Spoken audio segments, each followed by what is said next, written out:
أكثر تكون ويسالس بها أحكام التجويد هداية المستفيد في أحكام التجويد كتاب دورة التجويد. هذا بيت هذا والله بيت سلطان هذا وأنا بيت يعني بيت وصلته ورا أمانتي إسلام برو كيسا كنا مقصود أنا خديجة بس خديجة أنا خيو أنا عائشة فات عائشة فاتي ورا حديثة أمة إسلامات حديثا يا بيت كم وقت بس كيف زمان بنات كيف توتين بداية المستفيد كتاب هداية المستفيد جامو أحكام تجويد هذه نوفو يعني أيه. بسم الله الرحمن الرحيم الحمد لله الذي خصنا بتعليم القرآن العظيم وسلم وسلم على الحكيم العليم وعلى آله وصحبه المجودين للكتاب المبين والتابعين لهم بإحسان إلى يوم الدين أما بعد إخوة الإيمان السلام عليكم ورحمة الله وبركاته. وعليكم السلام ورحمة الله وبركاته. ما هو المد واصطلاحا لغة واصطلاحا؟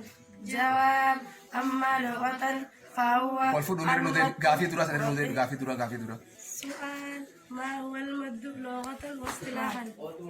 ما هو المد؟ مد القرآن خيساتون مالي اسم مد يجون هاي جواب أما لغة فهو المد وقيل الزيادة وأما اصطلاحا عند القراء فهو إطالة الصوت بحرف من حروف المد التي ذكرها. سؤال إلى كم قسم تنقسم المد؟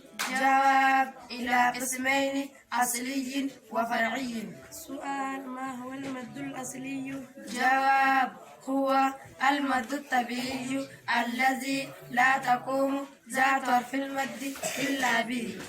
سؤال ما هو حروف المد؟ جواب هي ثلاثة: الواو الساكنة المضموم ما قبلها، والياء الساكنة المكسور ما قبلها، والألف الساكنة المفتوح ما قبلها. السلام عليكم ورحمة الله وبركاته. وعليكم السلام ورحمة الله وبركاته. الله أكبر الله أكبر كنوغا بلين كيني جولي شمرن دبرتون نكونو أحكام تجويدا حالا خنان حفظي دانو هم برو بيرو ختاني حفظي دانو فني كنو خمبيني سالا خنا رالالتني شهادة ما يبيرو رفتني قرار دنديسني. أيوة السلام عليكم ورحمة الله وبركاته. شيخ ما دبرتون نكون دبرتون ما تعرفون برسيكي توت ألفا الفرقة ما شاء الله ربي عمري ده سنادير ربي عمري ده سنادير شيخ غير ربي عمري سنادير أكثر تدبرتو تجيم بري أكا علماء وجودة تايبر ربي سنادير بفوق فات ربي